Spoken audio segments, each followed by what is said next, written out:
A été assassiné. C'est vrai, la commémoration donne lieu à une effusion d'émotions négatives, de regrets, mais c'est plus un questionnement de comment continuer Mzee Laurent Désiré Kabila, parce que l'homme a eu un contour tellement étendu qu'on se pose justement la question de savoir qui a retenu quelle portion de cet homme-là, multiple et complexe. L'instant d'une interview n'est pas possible pour qu'on rentre totalement ce qu'on a retenu de Mzee. Sa quintessence est tellement étendue. Mais alors qu'est-ce qu'il en reste vraiment? Parce que si on retient une chose, c'est quoi? L'amour du pays, ne jamais trahir le Congo. Un amour au-delà de l'imaginable, surtout pour la jeune génération. Et moi, je me fais maintenant le devoir d'enseigner cet amour du Congo dans une structure que nous appelons Tolova Congo, c'est-à-dire aimons le Congo jusqu'à en mourir. Il n'y a pas que les soldats qui soient obligés de faire un serment d'amour jusqu'à l'éternité du Congo. Il faut que tous les jeunes s'approprient parce que ce pays, il y a tellement de convoitises extérieures qui tournent autour de lui depuis son existence jusqu'à aujourd'hui que si le Congolais n'ouvre pas les yeux, il y a énormément de complots qui pourraient nous faire tomber et faire disparaître cette République. Est-ce que le pasteur a eu une interpellation assez dure à l'église sur la classe dirigeante en vous interpellant directement sur l'héritage que vous laissiez aux enfants au Congo? Est-ce que ce message va susciter une prise de conscience? Bien entendu, c'est la même chose. Rappelez-vous que ce pasteur l'a dit depuis 3 commémorations. Je l'ai entendu dire la même chose, les mêmes exemples du Sénégal et d'ailleurs. Mais bon, l'instant d'un sermon ne permet pas de dégager tout ce que le pasteur veut dire. C'est complexe cette situation, on ne peut pas se contenter de faire une affirmation comme ça.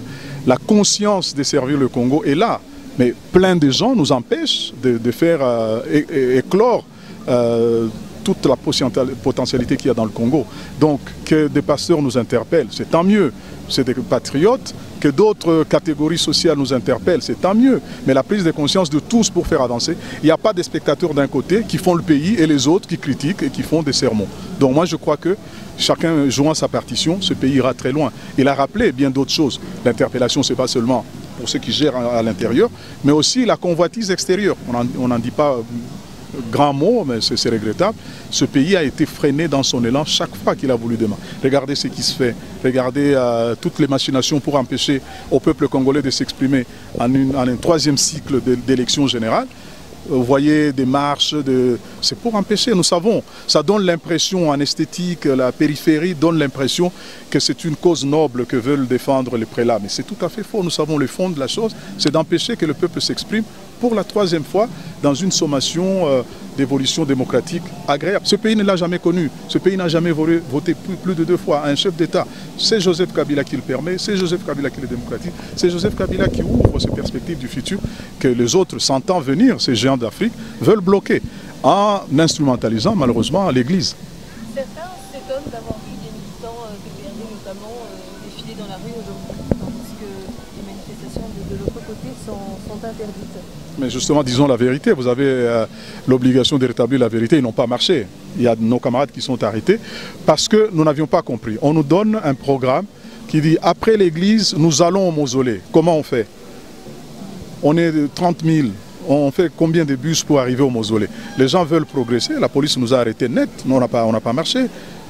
Voilà. On n'a pas marché parce qu'effectivement, la police ne voulait pas des marches. L'autorité urbaine l'avait interdite et effectivement, nous n'avons pas fait la procession, partir d'un endroit vers un autre. Ce n'était pas une marche. Ah, les marches, nous en faisons. Les jours que nous ferons, vous viendrez voir ce que c'est qu'une marche du PPRD. Ça va, merci. Merci.